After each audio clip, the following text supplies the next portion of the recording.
Então,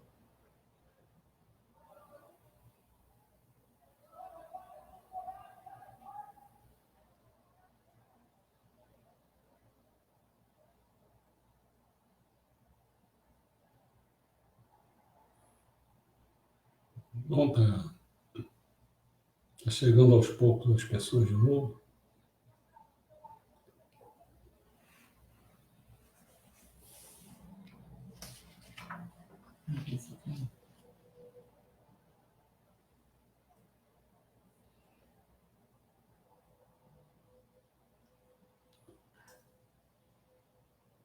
Bom, vamos iniciar tudo de novo, tá? Aquilo lá, o jogar fora.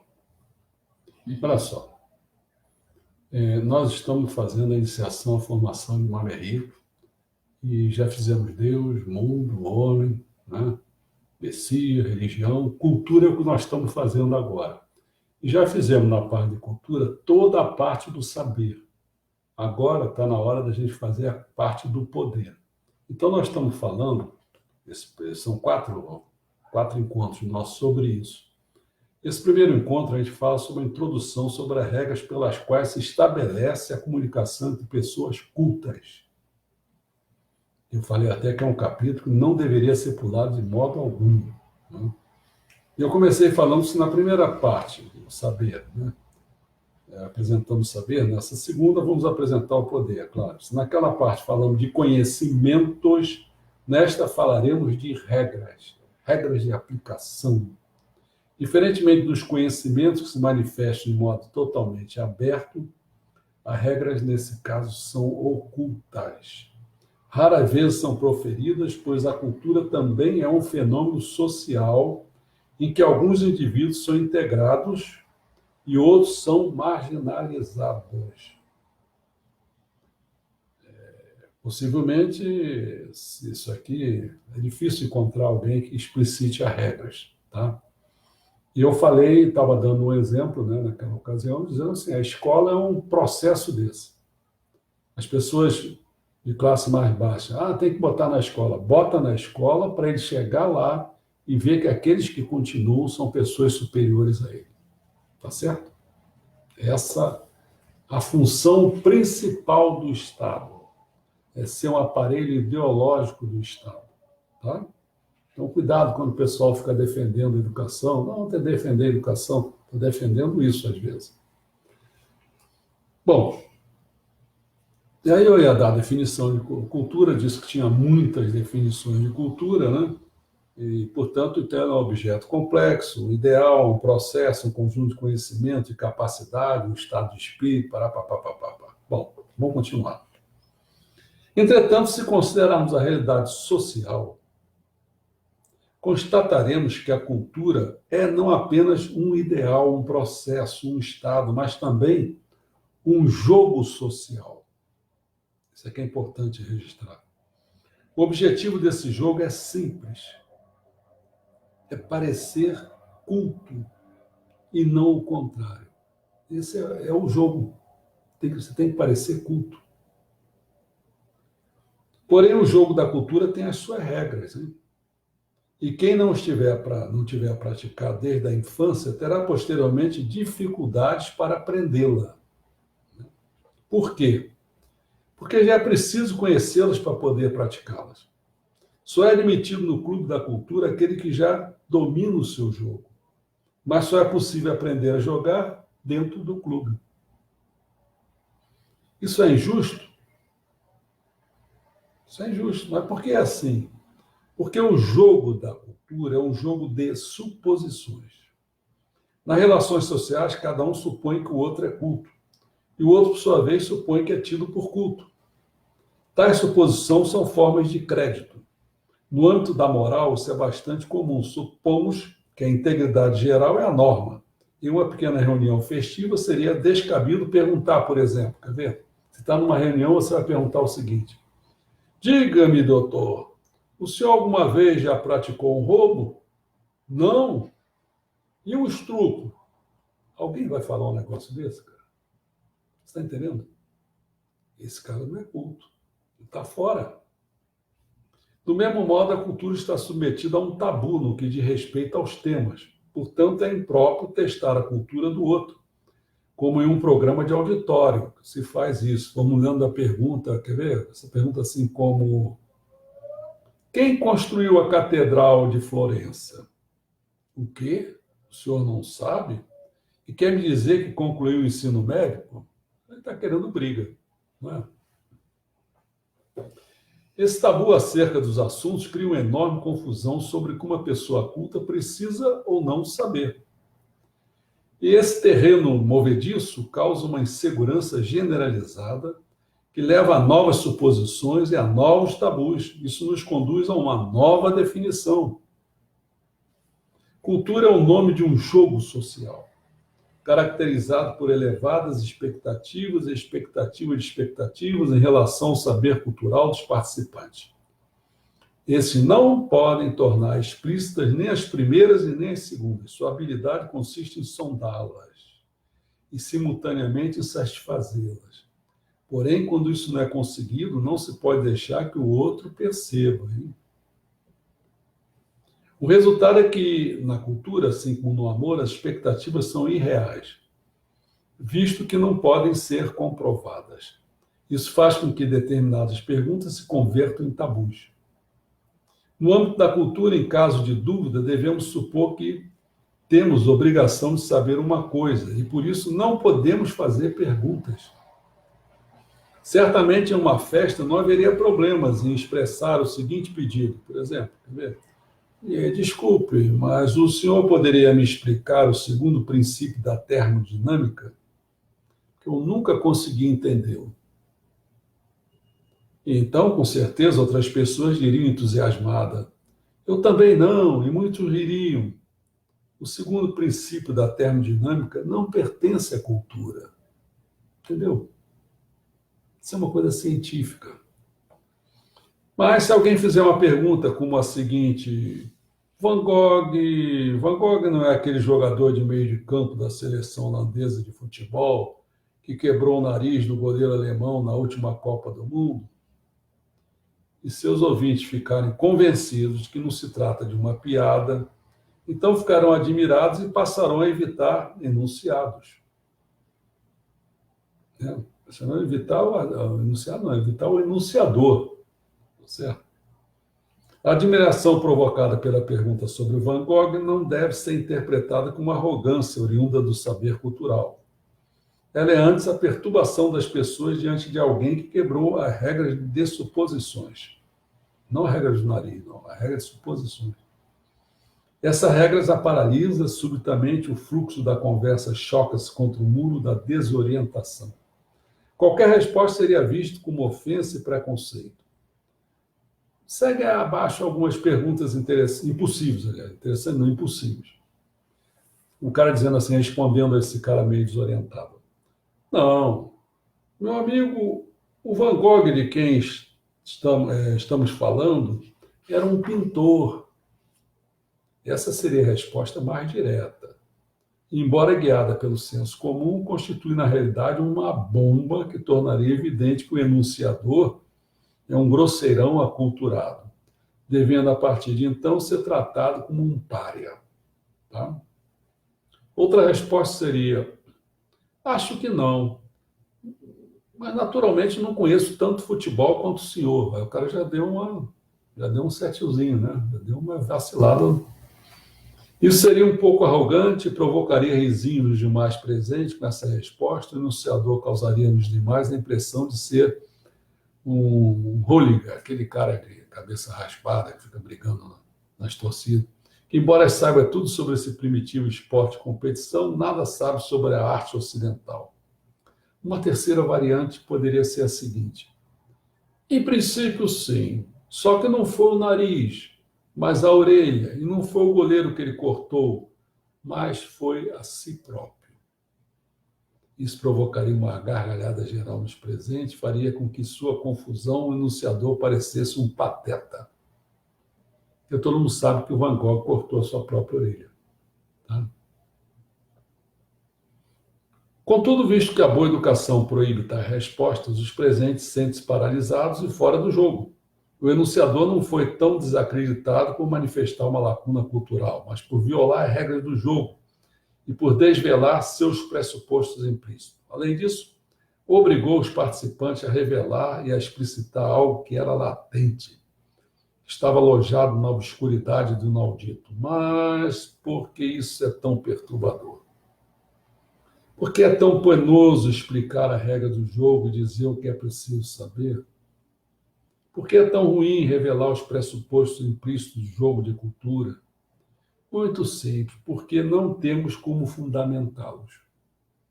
Mesmo os cultos não serão capazes de dizer por que Van Gogh pertence ao círculo dos pintores canônicos, enquanto Fritz von Hude só é conhecido pelos especialistas em pintura, embora sua obra, Mulher Descascando Batatas, com sua força expressiva, não consiga produzir um efeito menor do que o quadro Os Comedores de Batata de Van Gogh. Por que um tem uma projeção enorme e o outro não tem? E sendo considerado melhor. Porém, o fato de termos de conhecer um e não o outro é parte de algo pré-estabelecido e inquestionável, que tem o poder de formar a comunidade. Quer dizer, se você ignorar Van Gogh é uma coisa, agora, se você ignorar esse outro aí, pode ignorar esse Fritz von Hude. Isso conduz a outra definição. Cultura é uma comunidade de fiéis. Seu credo diz o seguinte: creio em Shakespeare, em Goethe, e nas obras canônicas reconhecidas no céu e na terra.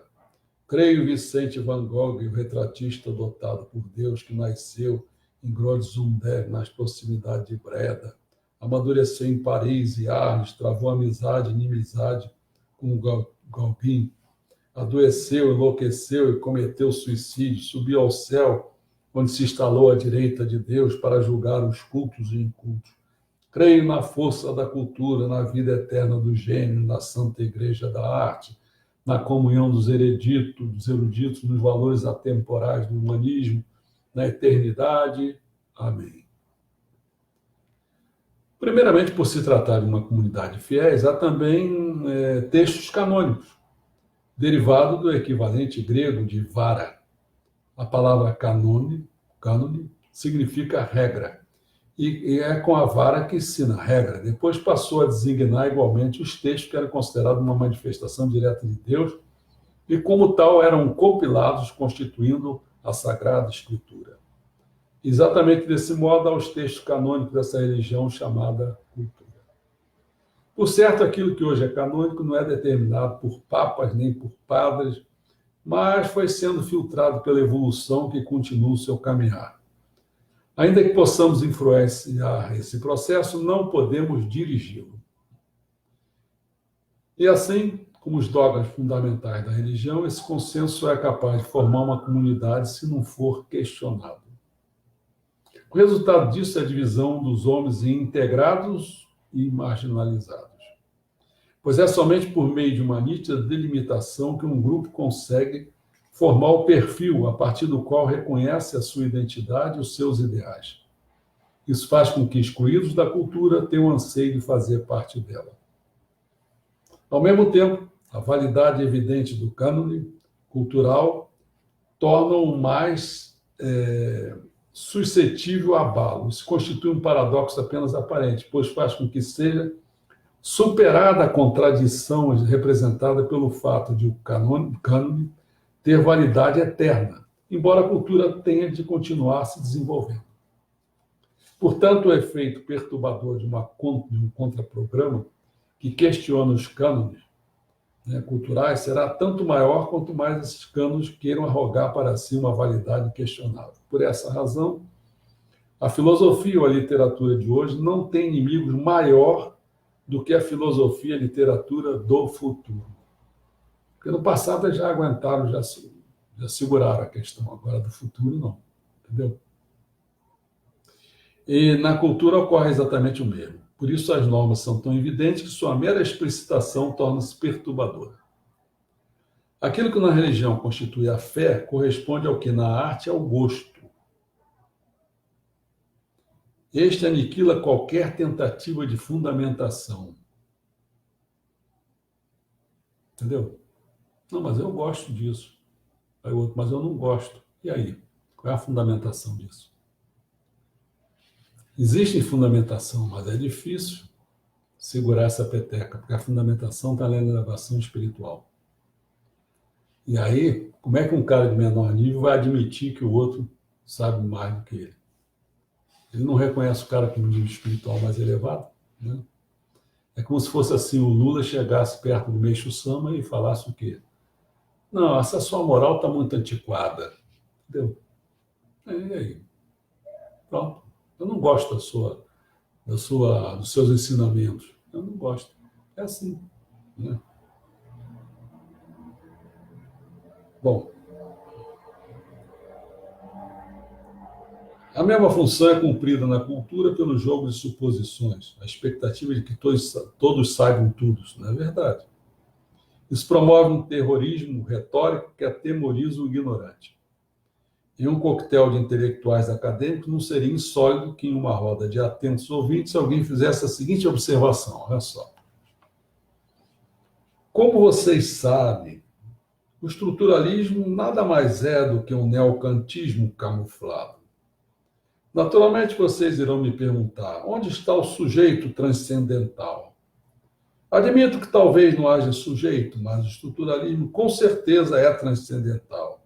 Então, lhes pergunto: será que a história da cultura não é necessariamente o hegelianismo do estruturalismo? Isso, apesar de virada anti-humanista, e não constitui ele uma mudança que já passou da hora? Nessas questões, alguns dos presentes pensativos farão que sim com a cabeça, outros irão murmurar um ah, ou produzirão um ruído como de uma vaca que se dispõe a mugir, mas acaba mudando de ideia.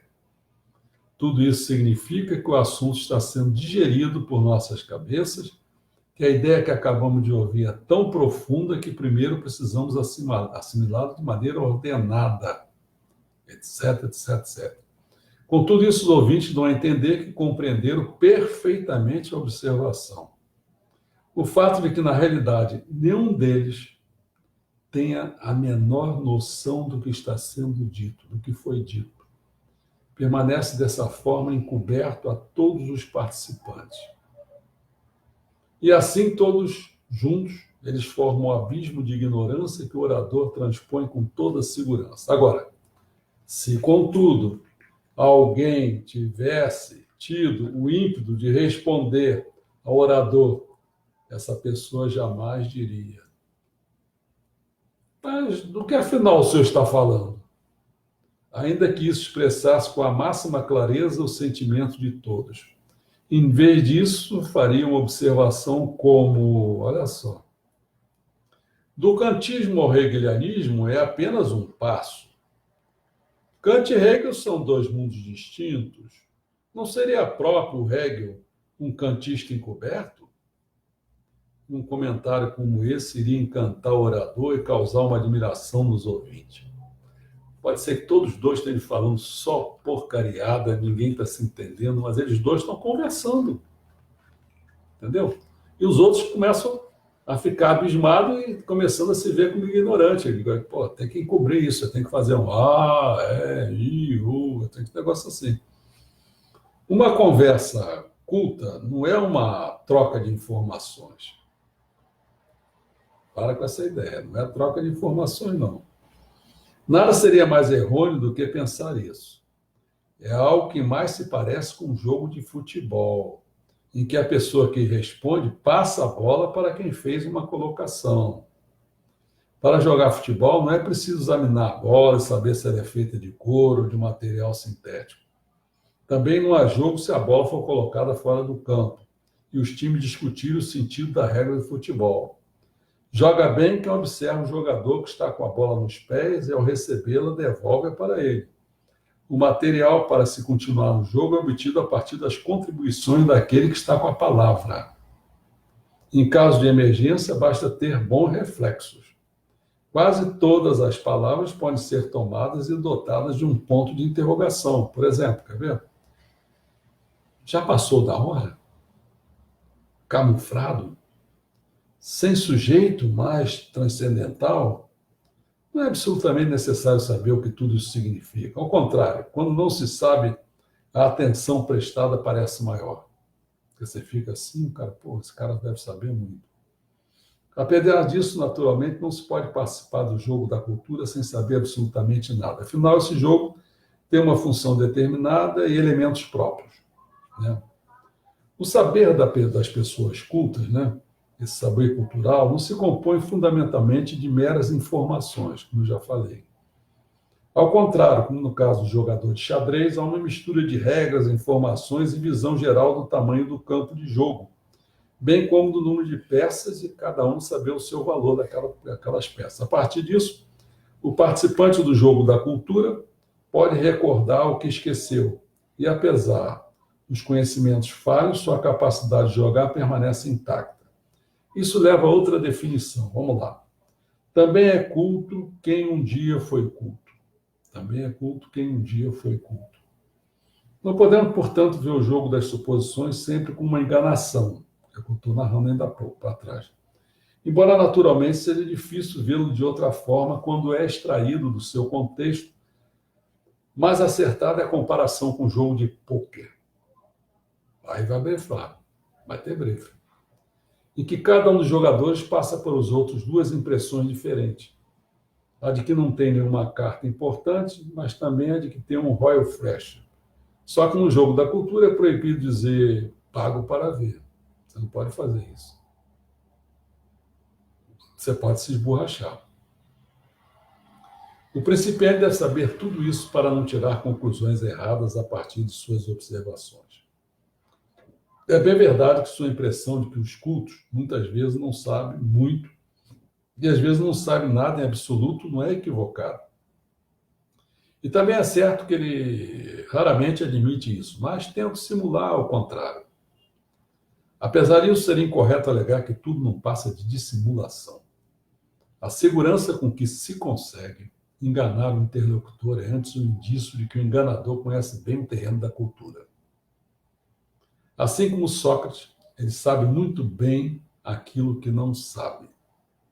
Talvez já o tenha sabido algum dia, irá reconhecê-lo se o outro o colocar sobre a mesa. Ou pode conhecer o tipo de informações, assim como um jogador de xadrez conhece quais são os movimentos que ele pode fazer para um cavalo, ou uma dama, um rei, uma rainha, aliás. Essas peças poderiam receber nomes à maneira de linguagem indígena. Por exemplo, aquele que dança com lobos. Um cavalo iria então chamar aquele que salta sobre as demais peças e avança duas casas à frente e uma ao lado ou ao inverso. Olha quantas palavras para dizer o cavalo. Isso, porém, seria um detalhamento exagerado e é mais fácil dizer cavalo, que significa o mesmo. Olha só, se o cara tem que falar muita coisa e não sabe aquela palavra, já mostrou que não tem cultura, entendeu? Quanto menos palavras conhecer, menos culto é. Por isso que eu falei, num dia desse, falei a questão do... Daqui a pouco, como é que é? Deram um prêmio intelectual para o Chico, o nome daquele cara, Chico... Que canta? É, Buarque. Chico Buarque. Deram um prêmio de maior intelectual. Porra, cara, você está de brincadeira, cara. Está de brincadeira. Quem foi ministro da Educação, da Cultura? Gilberto Gil. Vocês estão de sacanagem, porra. O cara faz uma letrinha, já virou culto. Olha só. Daqui a pouco ele passa a ser intelectual. Quantas vezes eu vi o Cardoso escrevendo no Jornal do Brasil, páginas, páginas, páginas, cheia de páginas. Caramba. Não, esse cara, pô, não tá de brincadeira, cara. Faz aquela musiquinha vagabunda, cara. Oh, puta, é difícil. Elas constituem sinais de identificação que todo grupo linguístico desenvolve para que possa distinguir os indivíduos que são externos ao grupo e os que fazem parte dele. Na linguagem dos cultos, a citação serve a esse objetivo. Na comunicação direta, a citação desempenha, por exemplo, a mesma função de piscar um olho. Já viu como o cara? Ele fala assim, ei, nós nos entendemos perfeitamente, não é mesmo? Mas pode ser um tanto irritante se alguém nos piscar de um olho sem que tenhamos a menor ideia do que essa pessoa quer dizer. Depois você cara piscando o olho para mim, pô, esse cara é boiola, pô, entendeu? Isso também acontece quando temos a impressão de que aquilo que o outro está dizendo é uma citação que, porém, não conhecemos. Nessa situação, é aconselhável comportar-se como no caso da piscadela. Dar um sorriso de cumplicidade e demonstrar que sabe perfeitamente o que está sendo dito. Seja como for, não se deve entrar em pânico ou de modo exasperado, pedir uma explicação, mas sim esperar, né? A própria continuação da conversa poderá esclarecer a pergunta. Os sociólogos têm um termo para esse tipo de tática de espera, chamam de princípio do etc, etc. Com esse termo, refere-se à capacidade que todos temos de tolerar certo grau de incompreensão na comunicação, na expectativa de que, em seguida, tudo seja esclarecido. Esse princípio é considerado realista, só que na cultura é preciso uma tolerância extraordinariamente grande em relação à incompreensão, para que se possa aplicar de maneira satisfatória o princípio do etc, etc, etc. Justamente porque todos podemos contar com essa tolerância é que o discurso cultural é tão apropriado para o engano. Naturalmente, disso tiram proveito, em especial os impostores e as pessoas com tendência para ludibriar os outros. Desse modo, todos podem inventar suas próprias citações. Tanta gente que já ouviu falar isso. E às vezes atribui o outro. Não, Messoma falou isso. Porra, cara, Messoma falou uma gadada disso, cara, você inventou isso. Entendeu? O que foi dito sobre a citação também é válido de modo geral para a função que a literatura cumpre na comunicação entre as pessoas cultas. Ela possibilita o entendimento recíproco por meio de abreviaturas. Se, por exemplo, não conhecemos o Dom Quixote, é mais fácil envolvermos em lutas contra moinhos de vento. Ou seja, você vai fazer o mesmo que o Dom Quixote faz. Se não tivermos lido As Bruxas de Salem, de Arthur Miller, talvez nos tornemos mais rapidamente membros de uma corja inconsciente à caça de uma vítima de perseguição. É somente por meio da leitura de textos literários que conseguimos obter uma distância em relação a nós mesmos. Isso é que é importante. Tem que conhecer livros, cara. Olha só. É somente por meio da leitura de textos literários que conseguimos obter uma distância em relação a nós mesmos. Por quê? E às vezes uma filha que coloca o pai no asilo pode ver as coisas de maneira bem diferente depois de assistir à peça O Rei Lear, de Shakespeare. Certamente temos de admitir que hoje o meio de comunicação, sobretudo o cinema e a televisão, assumiram em grande escala a tarefa de satisfazer a demanda que a nossa sociedade tem por histórias. Mas tem que tomar cuidado, que daqui a pouco entra o PT com aquelas narrativas, né? Aquelas historinhas. No entanto, existe algo que só o romance escrito pode mostrar com toda clareza. Uma visão interna da personagem. Somente o romance consegue fazer com que sintamos e vivenciamos o que é ser uma vítima de perseguição. Entendeu? Você muitas vezes num filme até de terror, você sente aquele medo. Está colocado ali no personagem, naquele ruído, naqueles sons. Então você... E mais do que isso. Você pode apreciar isso tudo, mas se você for ator, meu amigo, nossa senhora. Que aí você tem que vivenciar o personagem. Olha como fica mais complicado. Quanta gente não parafusou tentando fazer o papel de maluco. Entendeu? Difícil. Às vezes internaliza tanto o personagem que... Mas esse pessoal que é autista, né, faz às vezes um papel que... Putz. Certamente temos de admitir que hoje, gente que faz magreza, né, viu aquele filme que o cara perdeu não sei quantos quilos. Ele ficou... O cara que fez o Coringa, né? É. Ele ficou quase maluco, porque ele perdeu muito peso em pouco tempo. Certamente temos de admitir que hoje os meios de comunicação, sobretudo o cinema e a televisão, assumiram em grande escala a tarefa de satisfazer a demanda que a nossa sociedade tem por história. No entanto, existe algo que só o romance escrito pode mostrar com toda clareza, uma visão interna da personagem. Somente o romance consegue fazer com que sintamos e vivenciemos o que é ser uma vítima de perseguição. No cinema, Vemos de fato a personagem perseguida em todas as suas situações e podemos nos identificar com seu destino. Contudo, só a observamos de fora. Se você não for ator, você observa de fora. No romance, ao contrário, vivenciamos a perseguição como a própria vítima vivencia. Por quê? Você não tem o outro para observar o que ele está fazendo.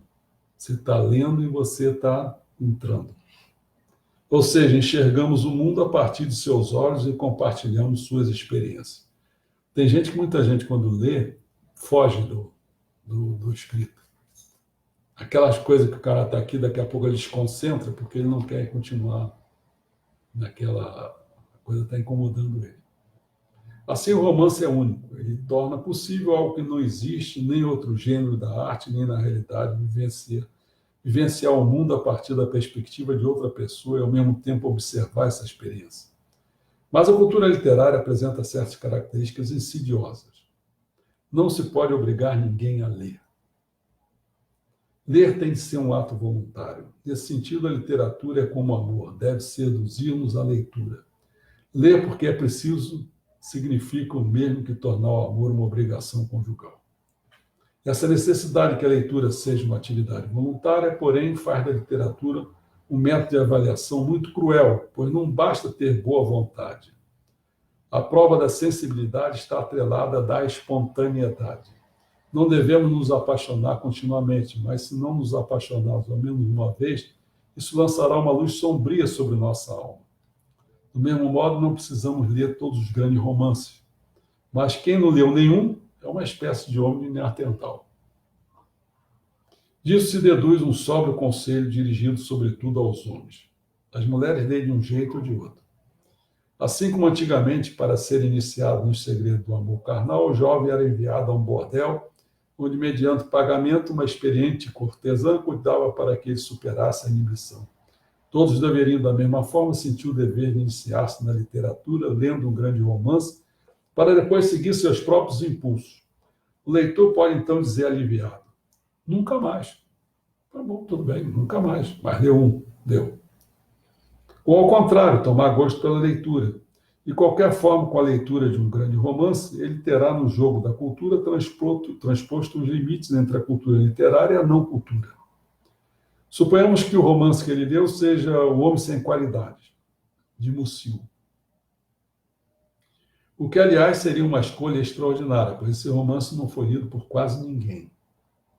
E a conversa no círculo social esteja girando em torno de Kafka. Olha só. Musil lá, quase ninguém leu, e o Kafka, que ele não leu. Mas olha só a jogada. Apesar disso, ele não precisa necessariamente abrir mão de participar da conversa. Pode dizer frases como: Kafka? Ah, sim, não é propriamente um Robert Musil.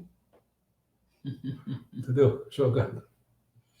Com isso, provocará a surpresa do grupo, e mesmo que alguém perigosamente o interrompa, perguntando, porque o cara, geralmente ninguém lê o Musil, então o cara vai ficar assim. Mas se o cara interromper e falar o seguinte: ó, o que o senhor quer dizer com isso? Ele poderá facilmente responder: bem, Musil me convence porque não simplifica as coisas. Já Kafka, naturalmente, é bastante eficaz. Mas o que haveria por trás de seus efeitos? O que é que ele fez? Jogou a pergunta para ele. Entendeu como é que é? Não respondeu nada, jogou a pergunta para ele. Um comentário como esse nunca pode ser errado, e a qualquer outra réplica ele poderia responder fazendo referência ao homem qualidade do Musil. Irá tornar-se para ele a sua fortaleza, a partir do qual ele poderá empreender seus ataques e comentar todo e qualquer escritor desconhecido, para ele voltando a refugiar-se imediatamente naquilo quando estiver em perigo. Olha, tem um filme que eu já vi, eu estou tentando conseguir esse filme de novo, mas não estou encontrando lugar nenhum. Vamos ver. Muito Além do Jardim. Ué, não tem locador, essas coisas? Tem. Não sei o que aconteceu com É isso. estranho. Muito Além do Jardim, quer dizer, é um filme que o cara só conhece o jardim, é um Mucil. Só conhece o jardim, só conhece o Mucil, né? Acho que o Muito Além do Jardim era na época de VHS, Ah, sim, isso é. né? E aí eu não sei como é que ficou. E aí já sabe, ele falava do jardim, o cara estava pensando que era um grande, como é, um iluminado. Muito boa essa peça. Se conhecermos vários grandes romances, a conversa literária irá progredir a um jogo de beisebol. Imaginemos que um conhecedor de Musil tenha também lido Joyce. Certamente a visita ao bordel foi decisiva, mas o efeito produzido por ela apaga o seu rastro. A partir de então, o amor assume o comando. Essa analogia não é arbitrária. Em nenhuma outra parte aprendemos tanto sobre o amor como na literatura. Isso se deve ao fato da literatura se parecer com o amor. Ela nos seduz a conviver junto com os personagens, apela para a fantasia e torna a vida menos banal. A literatura, assim como o amor, cria uma forma de intimidade. Conhecemos personagens literários melhor do que a nós mesmos. Talvez essa proximidade seja a razão pela qual as mulheres se interessam mais por literatura do que os homens. Por isso, os homens precisam primeiro iniciar-se na arte do amor à literatura. Então, vamos falar agora sobre a arte, né? E assim, depois ele fala sobre filosofia e teoria e termina. Tá?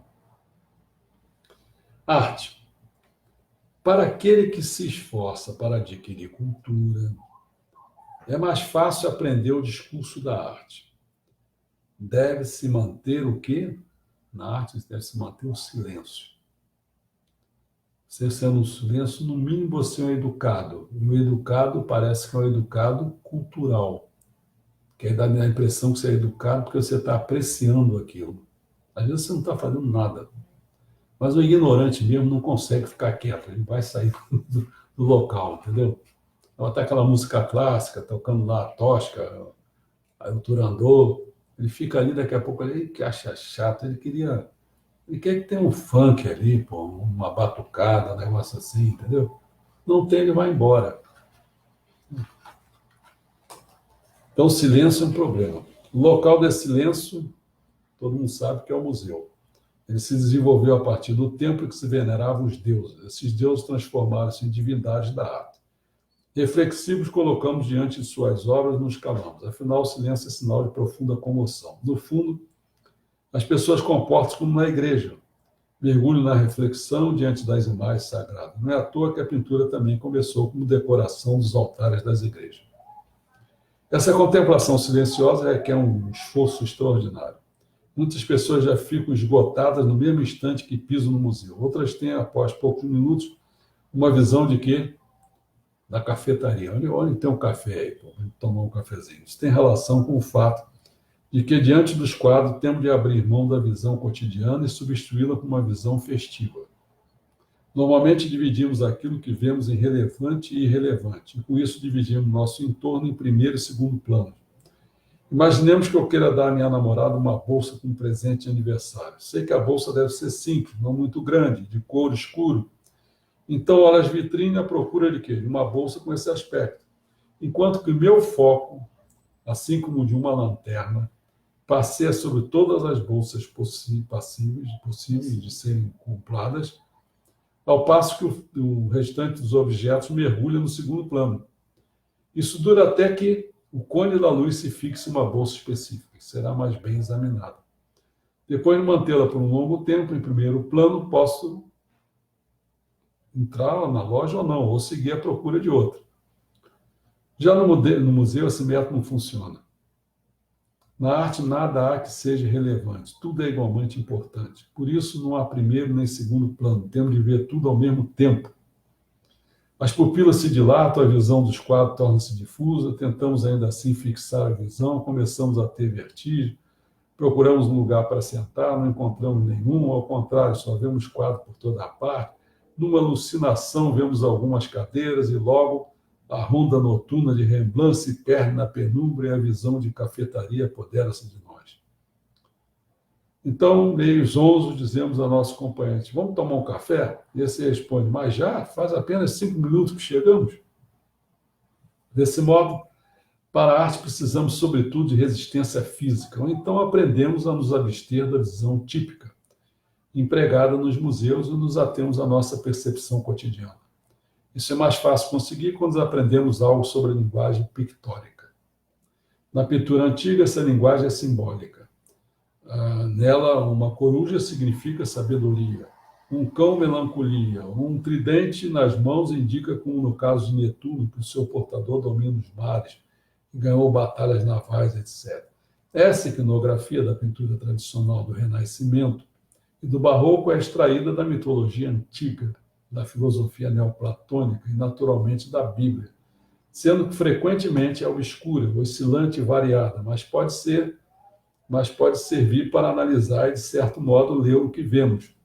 Isso possibilita a compreensão e nos liberta do estado de vulnerabilidade típica de quem está com um olhar fixo e meditativo.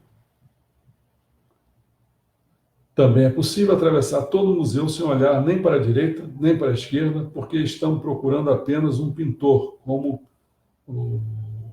aquele com a calça de feno, então uma sala com outras paisagens. Essa recuperação da visão normal tem a vantagem de ser adequada à apreciação da arte moderna, aproximadamente a partir de 1900. Arte moderna, lembra? Em uma galeria de arte moderna, quem contempla fascinado e pensativo um monte de sucata, uma mancha de gordura emoldurada, transfere a atitude que se deve ter ante a arte tradicional para a arte moderna. Com base na expressão facial do observador, podemos ver que não entende nada e que nem sequer se dá conta dessa situação. Do lado de fora do museu, lugar em que podemos voltar a falar novamente, o discurso sobre a arte continua sendo relativamente mudo. A única coisa que precisamos ser capazes de fazer é reconhecer o pintor. De qualquer forma, as pessoas de hoje estão acostumadas a reconhecer, já que exercitam a arte de reconhecimento com as marcas dos artigos de consumo. Assim como reconhecemos uma roupa de marca, Chanel, por exemplo, também reconhecemos um Rubens, um Van Dyck, um Matisse, um Degas, um Renoir, um Manet, e podemos correlacioná-los à moda da história dos estilos, o barroco, o rococó, o estilo imperial, o impressionismo e tal. E o último ponto que a gente vai abordar hoje seria a filosofia e teoria. Então, falamos sobre a arte, Então, no jogo da cultura, a filosofia aparece apenas como pano de fundo, uma espécie de caixa de ressonância para aquilo que chamamos de panorama teórico atual. A menos que sejamos filósofos profissionais ou admiradores de Descartes ou Platão, o conhecimento da filosofia existe apenas como pano de fundo do mercado atual de opiniões e debates teóricos. Também houve um tempo em que a filosofia se relacionava com quase todos os assuntos possíveis: política, sociedade, ética, vida boa, natureza, etc. Mas tudo lhe foi subtraído pelas ciências naturais e pelo espírito da época. E só o que lhe restou foi a pergunta acerca do próprio pensamento. Em termos gerais, a filosofia só é interessante como teoria do conhecimento. Ela está voltada para a seguinte questão: como funciona a nossa capacidade cognitiva? Se também restringirmos a história da filosofia a esse ponto de vista e analisarmos a partir dele, ele só é interessante até Kant. No restante, a filosofia foi se desvinculando daquilo que hoje chamamos de teoria, uma confusa mistura de ciência, ideologia e filosofia que se cristaliza respectivamente na forma de diferentes escolas do pensamento. Tais escolas dominam o mercado de opiniões e, ao mesmo tempo, competem entre si como gangues rivais. Portanto, se consegue o domínio é porque dispõe de armas. Estes são os conceitos. As armas são os conceitos. Com os conceitos, ela tem autoridade para definir normas, vocabulário, descrições, problemas, questionamentos, sistema de referência. As gangues têm nome.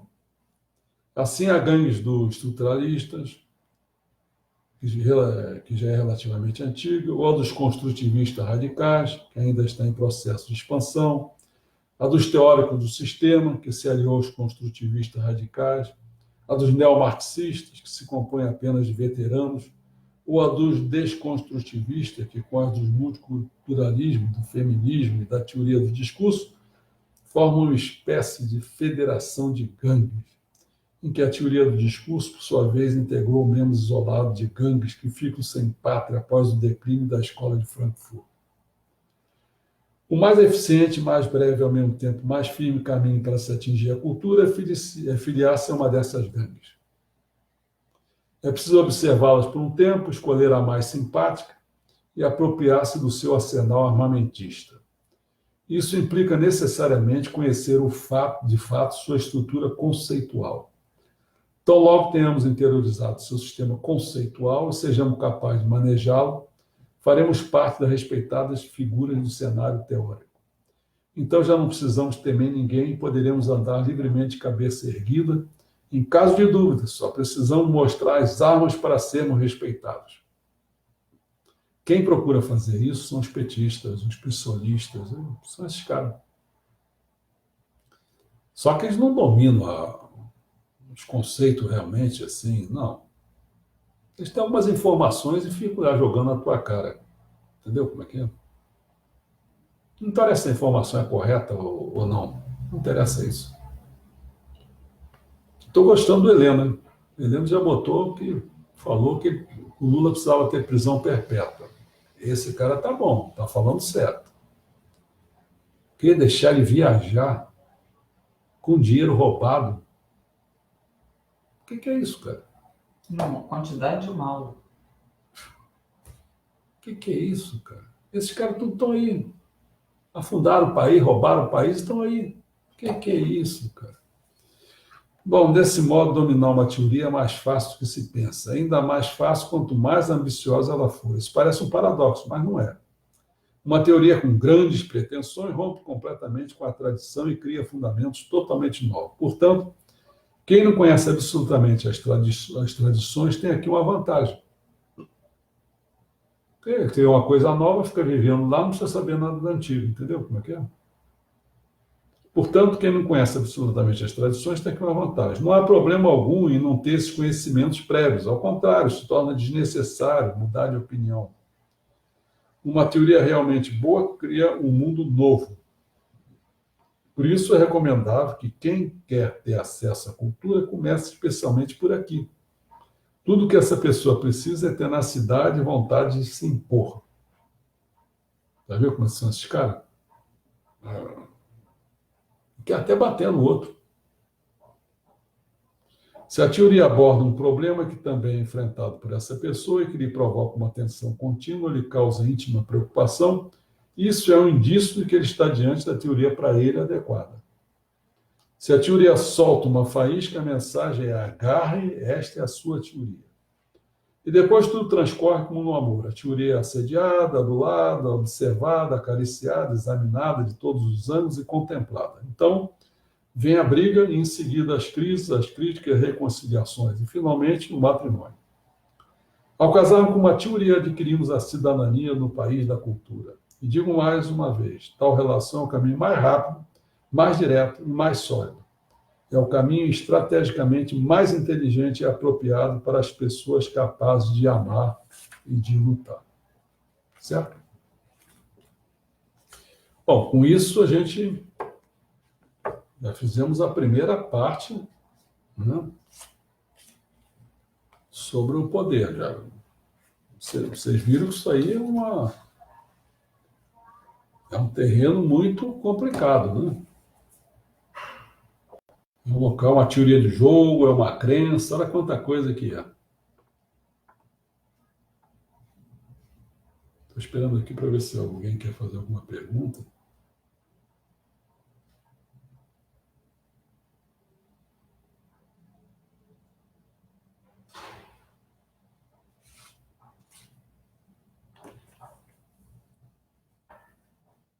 Muita gente se mandou depois do apagão aí. Não sei. Parece. Eu não vejo. Não, o Rodrigo Maia estava. Não, mas Só o João, que eu não estou vendo. Tinha Aí eu não a sei. Nilma, né? A Nilma também não voltou. E tinha outros nomes também. Apagou, o pessoal se mandou. Caiu, né? Amanhã nós vamos ver o mundo do livro e da escrita. Leiam. Depois, na quarta-feira, inteligência, talento e criatividade. E depois o último ponto é o que não convém saber. O João falou, estou aqui, mas não está aparecendo para a gente. Agora apareceu. Agora apareceu. Que gozado isso. Ele entrou, mas não apareceu aqui apareceu, como né? ele tendo entrado. Ele Sim. colocou, estou aqui, Internet, Facebook, eu já desisti há muito tempo de de entender. entender. Não entendo, não sei o que é isso.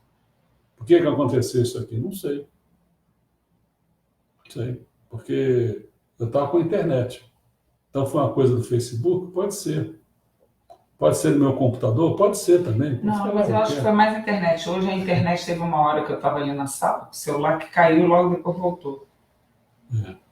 Por causa da chuva, né? A gente fica. Então não sei quem é assim. Se vocês prestarem atenção, uma coisa muito interessante, né? Assim, ó, é a pessoa entrar nesse meio da cultura e ser considerado um cara culto. Não? Aquilo que eu estava falando antes, assim, pô, caramba, o cara considerar o. Eu não me lembro mais o prêmio que o Chico Buarque recebeu. Pô, mas aquilo é impossível, cara. Pô, compositor de música. Teve um outro também, que eu já me esqueci o nome dele também, que foi. Foi aquele músico também, né? Acho que aquele é um viado que usa óculos. Qual é o nome daquele cara americano que fica lá tocando piano? Sabe sim, acho que é Elton John, né? Ah, Elton John. Não sei se foi ele que recebeu. Foi um desses caras, ele recebeu também um prêmio Nobel também. Não. Cara, foi prêmio Nobel, um cantor desse. Aí o pessoal